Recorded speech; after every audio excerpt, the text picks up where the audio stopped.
I'm going to welcome Ambassador Cindy Dyer, the Ambassador at Large for the Office to Monitor and Combat Trafficking in Persons, to the podium. She's going to give you some remarks on the State Department's Trafficking in Persons report, which was released today. Take some questions, and then after she's taking your questions, I'll come back and be happy to talk about anything else. Thank you, sir. Good afternoon. I am pleased to join you for today's briefing. Earlier today, Secretary Blinken released the State Department's 2023 Trafficking in Persons report, or the TIP report, which examines government's efforts to meet the Trafficking Victims Protection Act's minimum standards to combat human trafficking using a 3P framework of protecting victims, prosecuting traffickers, and preventing this crime by dismantling the systems that make it easier for traffickers to operate. Now in its 23rd year, the report reflects the U.S. government's commitment to global leadership on this key human rights issue, law enforcement, and national security issue. It is our principal diplomatic and diagnostic tool to guide our engagements with foreign governments on human trafficking. The theme of this year's report also reflects our commitment to what is called the 4th P, partnership. This year's TIP report introduction highlights and emphasizes the importance of partnership, shares lessons learned, and highlights elements and examples of effective partnerships for governments, international organizations, civil society, private sector entities, and other stakeholders. For the second consecutive year, we partnered with the Human Trafficking Expert Consultant Network to provide content and feedback throughout the process of drafting the introduction. These consultants have a range of expertise related to combating human trafficking, working with marginalized communities, trauma recovery and resiliency, mental health care, and survivor leadership. And they provide expertise and input into the development of Department of State anti-trafficking policies, strategies, and products, both in the United States and abroad. We also included a special segment called Survivor Insights, perspectives from those with lived experience of human trafficking, written by network consultants in their own voices. Collaborating with survivors as equal partners is critical to understanding the realities of human trafficking and establishing effective victim-centered, trauma-informed, and culturally competent anti-trafficking policies and strategies.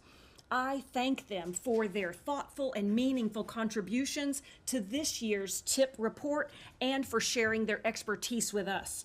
This year's TIP report elevates important cross-cutting issues, including the non-punishment principle, unscrupulous manufacturers concealing forced labor, the vulnerability of boys and men to human trafficking, and online recruitment of vulnerable populations for forced labor.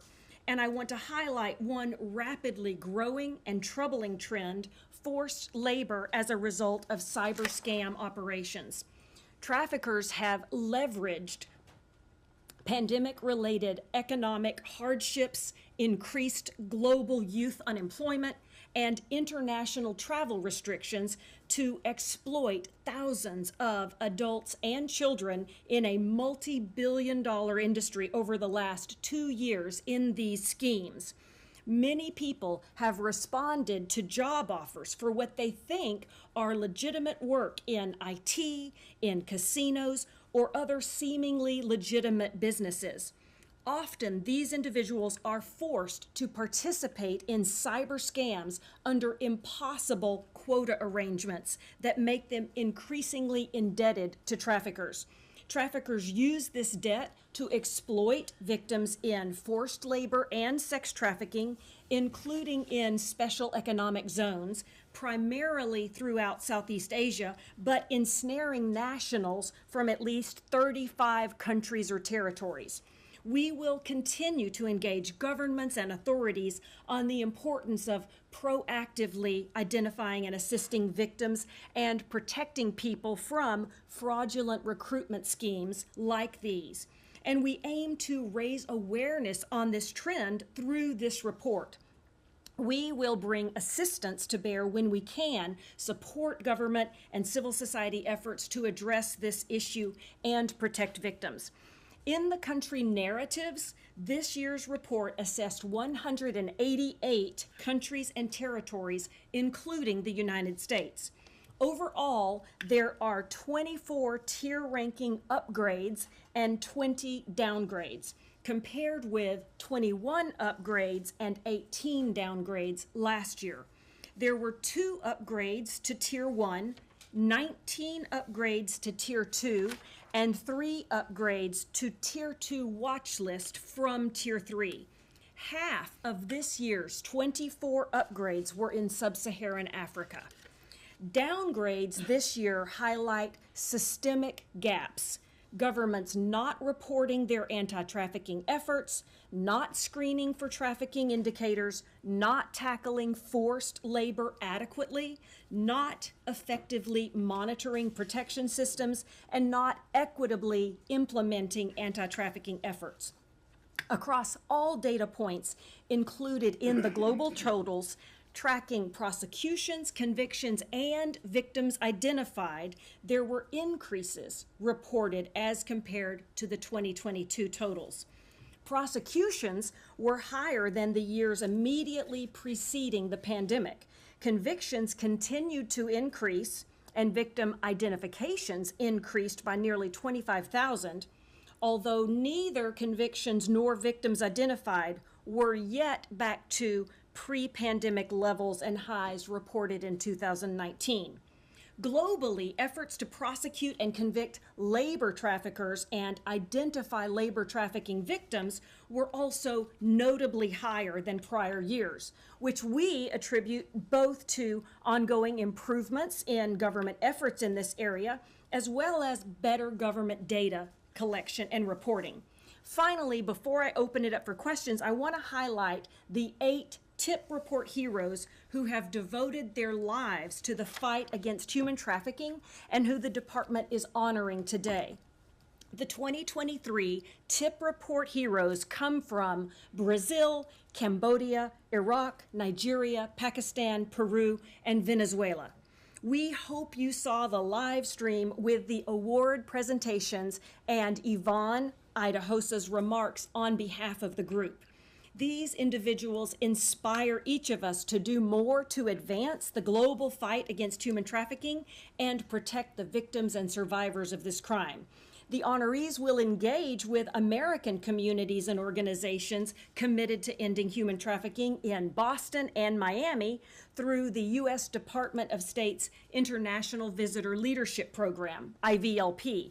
I hope everyone has the opportunity to hear their stories of how they've used partnerships, often courageously and creatively, to advance our shared fight against trafficking and elevate the role of survivors. I am incredibly grateful to them for their efforts. Let me end by saying, I am so profoundly thankful to our colleagues at embassies around the world and throughout the department who worked diligently to gather data and analyze trafficking trends and efforts year-round. A special thanks to the tireless team in the Trafficking in Persons Office who led the effort to produce this report. This truly is a year-long collaborative effort that I am so honored to share with the world today. Thank you so much, and I'm happy to answer questions. Yeah, thanks, Ambassador, for doing this. I have 2 questions, if I may. The first is there was a particular mention, well, the Secretary mentioned it, on trafficking of boys. And I wonder if you could, I hadn't read the report last year, so I don't know if this is new to this year or if it's something that's been ongoing for a couple of years. But if you could give us a little bit more substance highlight on that particular aspect.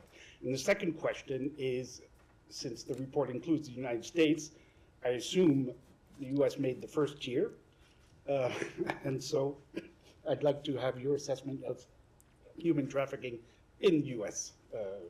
Currently? Thank you. Thank you so much for that question. And you're correct. This year, we did a highlight on the often hidden victims that are men and boys. Men and boys have always been victims and can be victims, but they are frequently overlooked. Frequently, folks think of a trafficking victim as a woman or a girl, but in fact, all adults and all children can be victims, including men and boys. Men and boys frequently are less likely to seek services and self-identify. And what's even more troubling is that when they do, services are not always available for them. Some services are exclusive for women and girls. And so we wanted to highlight this to make sure that we are using appropriate screening. All individuals can be victims, and that in addition to screening and identifying, we need to make sure that victim-centered, trauma-informed services are available to all victims, including men and boys. To your second question regarding the United States, our office does assess very deeply United States efforts to address trafficking in persons. This year, we did assess the United States efforts as a tier 1 because they were increasing. We looked at this government's efforts this reporting period compared to last reporting period, and we saw a number of increases, including the number of victims who are served with federal funds, the number of T visas that are issued, and reducing the time that it takes to get a visa. Of course, as with all Tier 1 countries, we have areas for improvement to make. One of those improvements is making sure that all of our services are available to men and boys.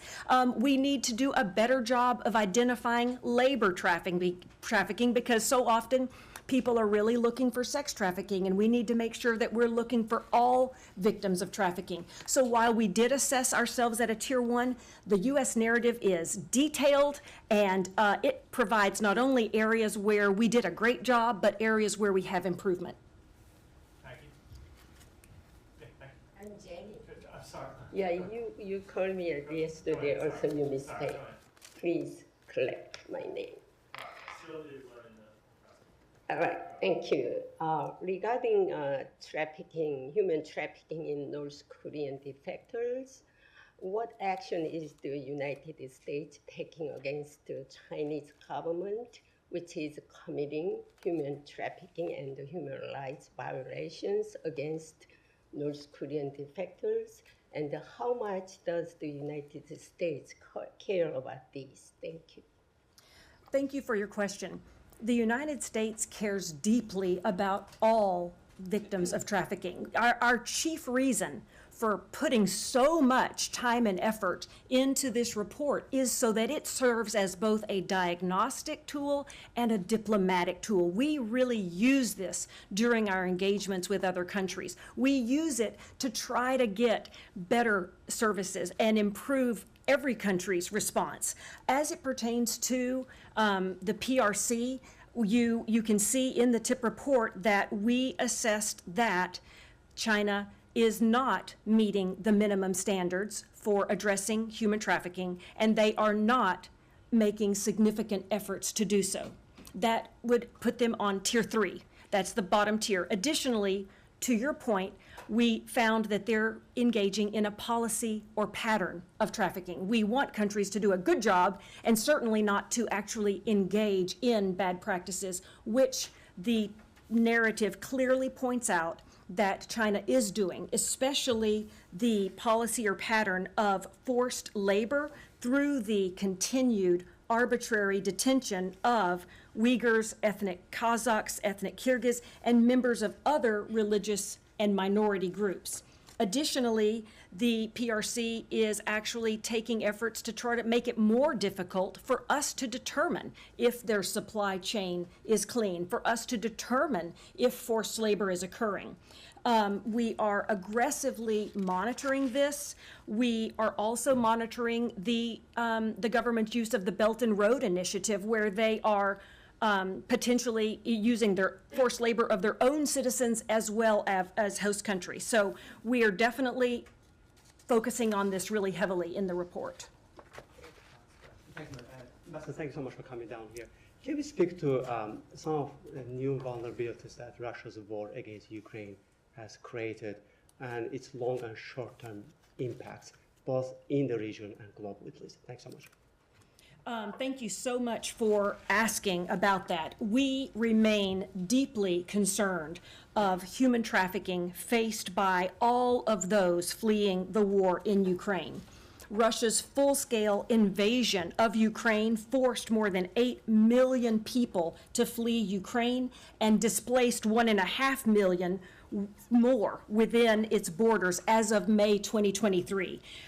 We are actively watching and observing. We were glad that governments and organizations have actually identified relatively few confirmed cases of human trafficking among those refugees. However, we remain very concerned and are working closely with our allies in Europe to really vigorously monitor this system.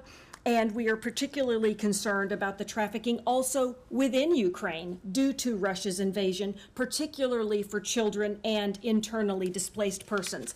That the narrative in Ukraine is very thorough, very well researched. I encourage you to read it. It will include much more specific information.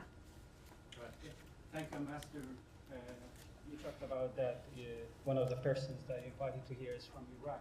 And we know that, according to some reports, that Iraq has recorded an increase in human trafficking crimes where the victims are women, girls, children, and also LGBT persons. Then, due to the collapse of the economy of Iran currency and also the conflicts in Syria, this has led to influx hundreds of the women and girls to go to the Kurdistan region of Iraq and also to Iraq, and they are suffering from the human trafficking in the cafes and also in the hotels. Then what efforts do you have in this area in Syria, in Iraq, and also to prevent and to mitigate the consequences of this human trafficking? As you may have seen, Iraq in this year's report was downgraded to Tier 2 watch list because it does not meet the minimum standards and it didn't indicate overall increasing efforts to address the very problems that you mentioned compared to the year before. Specifically, the federal government reported identifying fewer trafficking victims despite the concern that you have raised. They're identifying fewer trafficking victims, and they actually did not report law enforcement or all victim identification data. This is obviously concerning for us. We also are concerned because the federal government lacked adequate protection services for the victims that were identified. So we have flagged these issues in the report. I also feel like because I just delivered some bad news, let me deliver some good. We had two amazing tip report heroes from Iraq today, a husband and wife team who established an NGO called FATE that is serving Iraqi victims, but also individuals, as you pointed out, who are in Iraq who came from other places. This is an organization that they're serving all, whether they are Iraqi citizens or not. So that bad news is tempered with some good news, and thank you for a question. Thank you, Ambassador. My name is Ariana. I cover for Africa. So I heard in your remarks you mentioned Africa Sub-Saharan having downgrade in trafficking in person. Can you tell us what seems to be the biggest problem in Africa when it comes to trafficking in person, and what the governments in Africa are doing to solve this problem? Well, thank you very much for that question. And to be clear, I actually was saying that of the 24 upgrades that were given in this tip report, compared to last year, there were 21. Of the 24 upgrades, it's actually good news. 12 of those upgrades were in sub-Saharan Africa. So there is a bit of a good news story there. We carefully looked at each of those countries. Some of those countries, it is important to note, they were on what is called Tier 2 watch list, and they had been on that watch list for a long enough time that they couldn't remain. They had to go up or they had to go down. And fortunately, many of those countries exhibited enough positive efforts compared to what they had done the year before that we assessed that they could go up. And so that accounted for 12 of the 24 upgrades. And so I really think this is a good news story. Similarly, one of our amazing tip heroes is from Sub-Saharan Africa. Yvonne Idahosa is from Nigeria. She's based in her office is based in Benin City, which is a real hub for many trafficking victims, specifically women and girls being trafficked out of Nigeria. She's doing amazing work with her organization Pathfinders, and so that's another bright spot. And can you tell us if among the countries that are doing well in terms of trafficking person, is Angola and Mozambique part of those countries?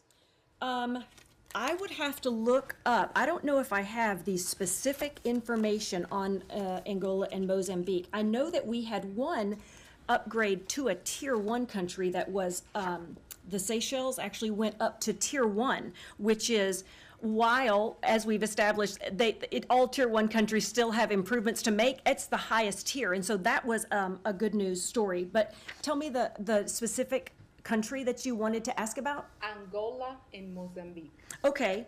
With regard to Mozambique, I do know that that is one that was downgraded. Mozambique was downgraded from tier 2 to tier 2 watch list. And the reason that occurred is because Mozambique did not meet the minimum standards as set out in the TVPA, but they were making some significant efforts, but they didn't demonstrate overall increasing efforts. Specifically, the government did not identify any trafficking victims, and they lacked adequate procedures for frontline officials to even screen for those trafficking victims.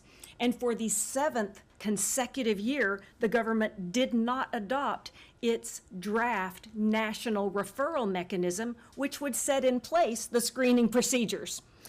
These are obviously some areas for improvement. We hope that they're able to do that during the year. All right, I'll take one more for the ambassador. Go ahead. Thank you very much. Jaleel Afridi from Pakistan.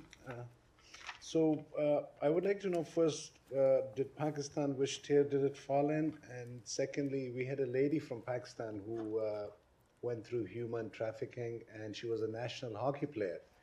And she left her child and went. So all these people, they each have very sad stories. And today, this incident of Greece adds to this whole sadness.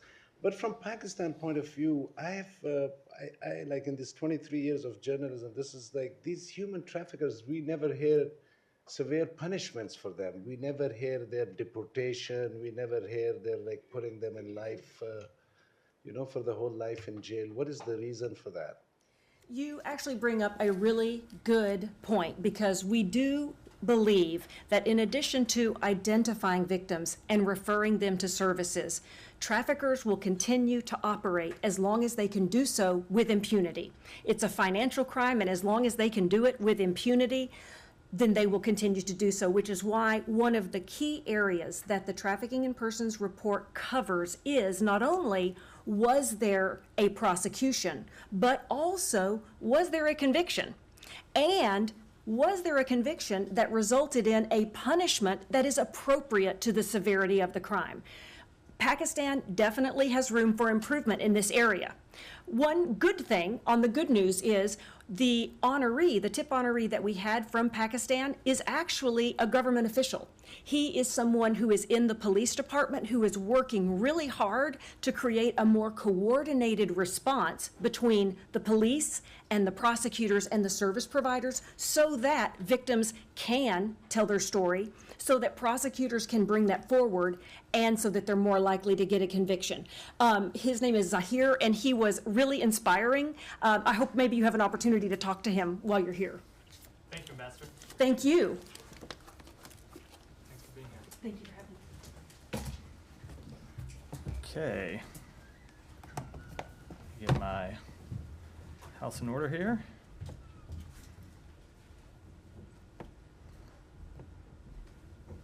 Okay. On to other topics. Let's start. Yeah, go ahead. Thank you. On North Korea, North Korea fired 2 ballistic missiles into the East Coast today. What is the State Department's reaction to this? And White House National Security Council announced that this is a violation for the UN Security Council. What is your reaction? I would say that the United States, along with our allies in the region, Japan, the Republic of Korea, condemned today's DPRK missile launches. These launches are a clear violation of multiple UN Security Council resolutions. They demonstrate the threat of DPRK's unlawful weapons of mass destruction and ballistic missile programs posed to the region, to international peace and security, and to the global nonproliferation regime. I will also note that today the United States imposed sanctions on 2 DPRK individuals for supporting the DPRK's unlawful weapons of mass destruction and missile programs. So we will continue to take action to hold people accountable for such activities. China continues to use its veto power on sanctions against North Korea in the UN Security Council resolution. Will the Secretary Blinken discuss this issue with his counterpart in China during his visit to China? I'm not going to preview the exact issues that the Secretary will raise, other than to say that we do expect him to raise a whole host of bilateral issues, regional security issues. There'll be issues where we have concerns with actions that China has taken, and areas where we hope that we can potentially work together. But we'll wait until after the meetings to read out exactly what he said. Okay. Matt, do you want to? No, I'll come back to. No, sorry. Okay. I was on the phone. Go ahead. I wanted to ask about Kosovo and Serbia. There's been more tensions on the border, including Serbs arresting 3 policemen. And so far, I guess, in terms of statements from US, we've seen is mainly criticizing the Kosovan Prime Minister. I wonder, you know, where do you stand on these tensions as they're increasing, and you know, what kind of engagements can you talk to us about? Let me make clear that our expectations for both parties, which is we believe that Kosovo and Serbia must both take immediate steps to de-escalate tensions. That includes the unconditional release of the 3 recently detained Kosovo police officers. We believe both parties must follow the 3-point plan that has been outlined by the EU without delay. As part of this, as we've spoken to before, Prime Minister Kurdi and his government must ensure that elected mayors carry out their transitional duties from alternate locations and withdraw police forces from the vicinity. We continue to condemn the unacceptable violence against NATO-led KFOR troops, against law enforcement and journalists. And I will say, in terms of a path forward, we continue to be engaged both directly with both parties as well as with our partners in the region. Secretary Blinken has had conversations with partners in the region about this. Councilor Chalet has had direct conversations, as have others from the State Department. Can we expect any further actions going forward? Like, you know, would you be looking at using sanctions perhaps as a tool on this? I don't want to preview any potential actions right now. Our focus is making clear our expectations to both parties that they both take immediate steps to exacerbate tensions and follow the 3-point plan that's been outlined by the EU. There was an incident near Neuschwanstein Castle in Germany. It was apparently one American is accused of attacking 2 other tourists who were also from the United States and killing one of them. Is this a case the State Department is tracking, and is the State Department offering assistance to the victims? We are aware of the incidents involving multiple individuals in Germany. The consulate in Munich, the U.S. consulate in Munich, is monitoring the situation closely, is in contact with authorities, but due to privacy considerations, I'm unable to offer any further comment at this time. Can I also ask quickly about the 2 Americans found dead at a luxury hotel in Mexico? The State Department has said that they are closely monitoring local authorities' investigation into the matter. So far, does the investigation appear to be proceeding as regular? Are there any irregularities there? I'm not aware of any irregularities. We can confirm the death, unfortunately, those 2 U.S. citizens. We offer our sincerest condolences to the families for their loss. We are closely monitoring the investigation into the cause of death. And we stand ready to provide any appropriate consular assistance. And I don't have anything further at this time. Alex. Excellent. 2 questions. Curious if you have been keeping track on movements of Russian nuclear weapons now that Belarus self-proclaimed president claims that he has some of them. And do you also expect that Russia will retain control over those weapons? Because he says he can use them. So I won't speak to the issue of control. What I will say about that is we, of course, seen the reports going back for some time now about the Russia-Belarus arrangement. We'll continue to monitor how it unfolds and the implications. As we've said before, and it continues to be the case, we have not seen any reason to adjust our own nuclear posture, nor any indications that Russia is preparing to use a nuclear weapon. With respect to Belarus, it's yet another example of Lukashenko making irresponsible and provocative choices to cede more control over Belarus to the Kremlin against the will of the Belarusian people. And for Russia, it's yet another irresponsible move by the Kremlin. And my second question, I want to give you a chance to expand a little bit on what you tweeted about Azerbaijan and Armenia yesterday. Its implications, as you know, Azerbaijan denies what you said was happening yesterday. And overall, broadly speaking, what are you guys doing to prevent this sort of incidents from happening in future? Repeat. I sort of missed the first part of your question. You tweeted yesterday that there was some incident and two right. individuals working for a U.S. company, they got injured, and Azerbaijan denies that. I just want to give you a chance to expand a little bit on that because we have mixed reportings. Yeah. So I don't have anything further to offer on that situation, other than to say that we remain concerned about the situation, and we continue to urge the two parties to work together to bridge the remaining differences. Speaking broadly, I will say, as you know, as we spoke to yesterday, we do believe that an agreement is still within reach, and we look forward to convening the two parties to move forward. Nice try. I'll make an announcement when we have one to make. Sir, India? Let me go, Saeed. I'll come back to you. Thank you. Very quickly. Amnesty International is calling on the ICC to investigate Israel for war crime for its attacks on Gaza last month. It says that collective punishment was obvious, an obvious result of that attack. I wonder if you saw the report, and I wonder if you have any comment on that. I will say, as a general matter, we don't offer evaluations from the State Department on reports or assessments by outside groups. We have our own rigorous process for making atrocity determinations and reports on human rights, which we issue globally through the human rights reports. And I will also make clear, as we've done a number of times, that we support Israel's right to defend itself. But at the same time, we underscore, as we always do when this matter comes up, that all parties need to comply with their obligations under international humanitarian law. Yeah, but Israel is really a serial bomber of civilian places and so on. Let me ask you on an related issue. Today, the commander of the soldier that shot the 2-year-old boy said that he will spare, was the words, he will spare the soldiers involved any trial and he will only reprimand them.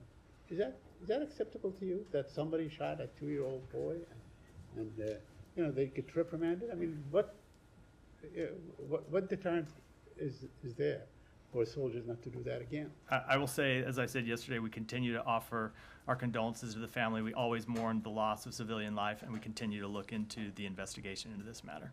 Can I just go back to your response to Saeed's first question? Yeah.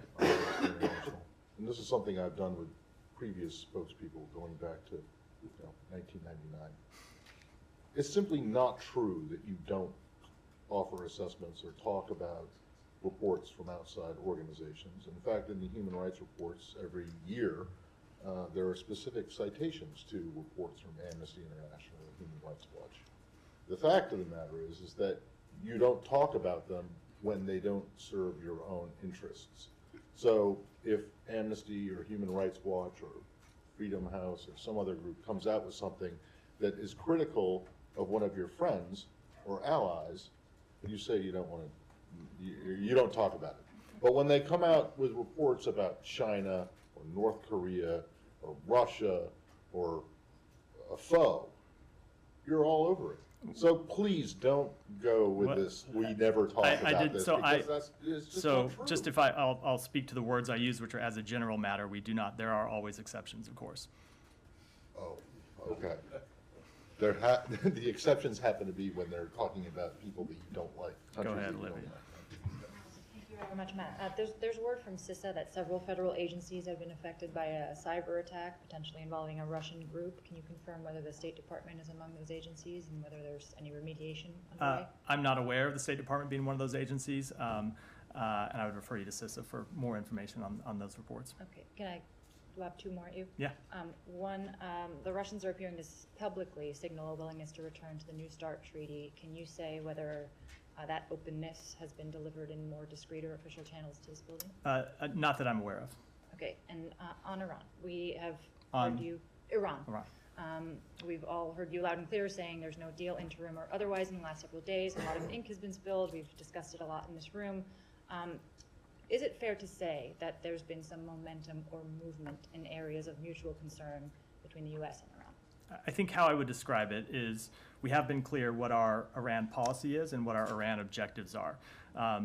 Number one, we want Iran to take steps to de-escalate tensions, which of course includes steps to curb its nuclear program. Number two, we want Iran to cease its actions that destabilize the region, including its support for proxy groups that carry out attacks. Number three, we want Iran to stop its support for Russia's war on Ukraine. Number four, we believe that Iran should release Americans who it continues to wrongfully detain. The wrongful detention of U.S. nationals and political leverage for political leverage is unacceptable, and we will continue to work to bring every American who is wrongfully detained home. And I will say that we continue to use diplomatic engagements to pursue all of these goals in full coordination with our allies and partners. But as I said yesterday, with respect to Iran's nuclear program, there is no deal. The reports that there are a deal or some agreement or some other description, however you want to describe it, are not true. Sorry to retread ground.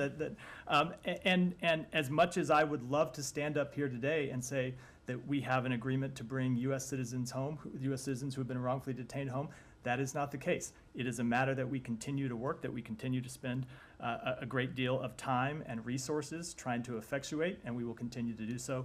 But I don't have an announcement of any agreement to bring detainees home at this time. Absent an announcement and having clearly delineated all of those goals and objectives and desires on the part of the United States, would you characterize, is there a willingness on the part of the Iranians to move forward on any of those fronts that you just mentioned? I will certainly, not today and probably not ever, speak to the motivations or desires or intentions of the Iranian regime. What I will say is that our objectives are clear, and we continue to work to try to advance U.S. objectives in all of these areas using all the tools available to us, including diplomacy, but we are not yet at the point where I'm able to make any sorts of announcements. Related? Yeah, go ahead. Thanks, Madam. The American Iranians who've staged a sit-in outside this building, they're in their 13th day. We do know that an official from the State Department has already met with them. I was wondering if Secretary Blinken has noticed them, asked about them, although their banners and signs, I think, speak for themselves, and whether he would be interested in meeting with them, since he has met with some similar activists in the past during the demonstrations. I think it's safe to say that everyone who works in the State Department is aware of the demonstrations. We all drive by them or walk by them every day when we come into the building. As you noted, a State Department official did meet with them to discuss issues in the last several days, and we will continue to engage with them as appropriate, but as it pertains to the Secretary, I don't have any meetings to announce. Yes, I would say go ahead. Yeah, go ahead. Yes, just to follow up on the question of the possibility of having a deal regarding the detainees. You said that you were pursuing diplomacy regarding this. Yesterday, Omani Foreign Minister told Al Monitor that you are closer to a deal. Are you a step closer, at least? I don't want to characterize either our private diplomatic conversations or the status or the subject of conversations that we have, other than to say that it continues to be an objective of the President, an objective of Secretary Blinken, an objective of everyone who works in this building to bring wrongfully detained Americans home. We are working on it 24/7, including with consultations with our partners and allies in the region, and we will continue to do so. But I don't think it's either appropriate or, really more to the point, it's useful for me to try to read out the status or where we stand on that work as it remains ongoing. I think one of the things you've heard all of us say from this podium and from various other places, that one of the things we've learned about our work to secure the release of wrongful detainees, it's awful not helpful to talk about the work we're doing while it's ongoing, because it can jeopardize the effectiveness of that work. Since we're still in the region, What are you doing so far back there? I'll come to you next. But you're usually up here. Go ahead. I'll come to you next, Michelle. I'm a little confused seeing you at the back. Go ahead. You're saying that you are pursuing the diplomacy with Iran. We know that inspectors from the United Nations nuclear watchdog, they found the traces that Iran has reached to 83.7% of the uranium, then which is 6% below the nuclear weapons grade. If the Iranian is going farther, do you have anything to do with them? Then how do you prevent Iran to not get 90% of enriching uranium? I will say it continues to be a top priority for us to prevent Iran from obtaining a nuclear weapon. We continue to believe diplomacy is the best path to achieve it. That has been our belief since the beginning of this administration. If you remember where we were when this administration took office, or I should back up and say where we were when the previous administration took office, the Iranian nuclear program was in a box. Unfortunately, the previous administration left the JCPOA and allowed Iran to continue marching forward in pursuit of a nuclear weapon. We have tried to pursue diplomacy to constrain their efforts to acquire a nuclear weapon, but we have also made clear that all options remain on the table. But Iran is getting closer to the 90% of enriching uranium. Then if the diplomacy doesn't work, then how do you prevent it? I'm not going to comment any further and to say we believe diplomacy is the first option, but as I said, we retain other options at our disposal. I promised Michelle I'd come to him next. Matt, 2 days ago you said that Undersecretary Newland has talked to Lebanese Speaker Berri, and she thanked him for his willingness to try to maintain a quorum and thereby hold open electoral sessions so that the parliament can select a president. Yesterday, Speaker Berri has failed to do that. Are you still thankful for him? I spoke to this yesterday, actually, Michelle. We were disappointed by that outcome. I will say that we continue to leverage all the diplomatic tools at our disposal to encourage the Lebanese political class to find consensus in electing a president as soon as possible. We welcome the vote that took place, but are concerned, as I said yesterday, I'll reiterate again today, that MPs left the chamber to prevent further rounds of voting. After more than 7 months without a president, the Lebanese people deserve more than a single vote. They urgently need a president who can enact reforms to unlock IMF support, and for this to happen, we believe Parliament must continue holding electoral sessions in the coming days and weeks to get that job done. And do you consider Speaker Berri a U.S. Friend or ally? I'm not going to speak to that question other than to say we generally do not endorse or comment on any specific politician, personality, or party. Out of respect for the Lebanon's sovereignty, we will work with whatever government the Lebanese people choose. And are you considering any sanctions against him? As a general practice, we don't discuss any potential sanctions, but I will say the administration is considering and leveraging all diplomatic tools at our disposal to encourage the Lebanese political class to find a consensus and elect a president as soon as possible. Abby. I have a couple of questions on Americans overseas. Do you have any comment on 2 Americans who were found dead in their hotel room in Baja, California? Baja, Mexico? I think you must have come in late. You must have snuck in late because I answered that one a minute ago. Okay, apologies. So, no problem. There were other members who I won't. Other unnamed members who came in. There were other unnamed members of the press corps who also came in late. So I'm not shaming anyone. Matthew. What was India.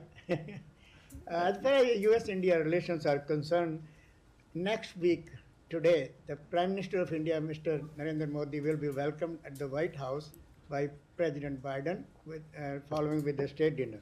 My question is that Indian-American community has already started welcoming the Prime Minister and also U.S.-India relations in Washington starting on Monday, or actually yesterday on the Capitol Hill. My question is that recently Secretary of Defense was in India, and then National Security Advisor Mr. Suleiman was in India yesterday, just came back, and many other high-level meetings were going on for the last 6+ months and all that. My question is that how many remaining issues are there between US and India that will be discussed or resolved or solved or will be highlighted, and plus ice breaking, or I should say that how many you think dealings or deals will be signed between the two countries during Prime Minister's visit? So I don't want to get ahead of the White House, who will be hosting Prime Minister Modi, of course. They'll be making further announcements about the visit in the coming days leading up to the trip next week. I will say generally our partnership with India is one of our most consequential relationships. We look closely with India. We work closely with India on our most vital priorities. They play a crucial role in ensuring a free and open Indo-Pacific that is connected, prosperous, secure, and resilient. And I know Secretary Blinken looks forward to seeing Prime Minister Modi and other members of the Indian delegation while they're here and working to make progress on all the issues with which we consult with India. But in terms of any specific issues, I will defer to the White House for comment on that. Just to follow, of course, like you said, Secretary of State was there. He's very famous in India, among other leaders from the US. And also at the same time, as far as diplomacy is concerned and cultural exchanges between the two countries, US and India, as far as this building, what can the Indians can expect from the US as far as diplomacy and cultural exchanges and immigration and visas and all those things? Because one issue is there in India when I just was there recently, when the US will open for the visas, because many husbands and wives are stuck in India and Yeah. they are still waiting to come to the US. I will say with respect to visas, our consular teams have been making a huge push to process as many visa applications as possible in India, including in those visa categories that are key to the bilateral relationship. This is a top priority for our government. We know that there is more work that we can do, and we are working hard to do it. With respect to the broader question, again, I don't want to get ahead of the White House about what kind of announcements we might have related to the trip. Do you have any message for the Indian American community? I'm sorry, well, I couldn't hear. Any So there was message- somebody else talking in the Sorry. front row. I'll come to you next. Sorry. No, go ahead. Go ahead. Any message for the Indian American community on behalf of the Secretary of State and the new ambassador in India? The new American US ambassador ambassador. to India. So I've heard that the new American ambassador, Ambassador Garcetti, is actually a bit of a celebrity in India as well. Let me just say again that our partnership with India is one of our most consequential relationships. We really do look forward to the visit next week. In addition to hosting Prime Minister Modi at the White House, there will be a state lunch here at the State Department, and we're all very much looking forward to it. Go ahead. Sorry. How much land, what's the State Department official, and how much land has China taken from India? And will the Secretary be discussing the India-China relationships at all, or it's a little too ahead of? With respect to what issues the Secretary will discuss, again, I will just outline those broadly to say that the Secretary will be really, as I said yesterday, and as other officials from the building have spoken to, we have a number of goals for the trip to Beijing. One of those goals is to open reliable lines of communication between our two governments to ensure that the competition between the U.S. and China does not veer into conflict. Number two, there are a number of issues where we have concerns about actions the PRC has taken, and we will, of course, be raising those concerns directly with counterparts in the government in Beijing. And number three, we look to find areas where we can cooperate. We think that's the expectation the world has of the United States and the expectation the world has of China. But with respect to any particular issue, I don't want to speak to it. I'm sure that we'll have plenty to say when the trip is complete. And what's the size? Do you have the size idea? How many square miles? I don't. Yeah, go. I'll come to you next. Just to follow up on the Prime Minister Modi's trip, I just wanted to give you an opportunity. Obviously, has been discussed. There's a lot of people in the Indian American community who'll be welcoming the Prime Minister. There are also going to be some people who will, protest or want the administration to raise with a lot more priority the issue, human rights and democracy issues. We've had the Modi government's actions against the BBC related to the documentary about him. There's issues of citizenship. There's a lot of these kind of issues which you would think that an administration that came into office saying, human rights and democracy are at the center of our foreign policy, these would be, at the top of the agenda. But, I think a lot of people would looking at the way that the Prime Minister is going to be welcomed here, would say, you know, India's the importance of India is kind of superseding the concerns that you know, people would like to see you raise over human rights. So I wanted to give you a chance to respond. Sure. I would say, as I said in my previous comments, there are a number of issues with which we work with India, as I outlined before, but that also we regularly raise with Indian government officials at senior levels our human rights concerns. We've been clear about that. We speak with them privately. We speak about those privately with the Indian government, and we speak about them publicly.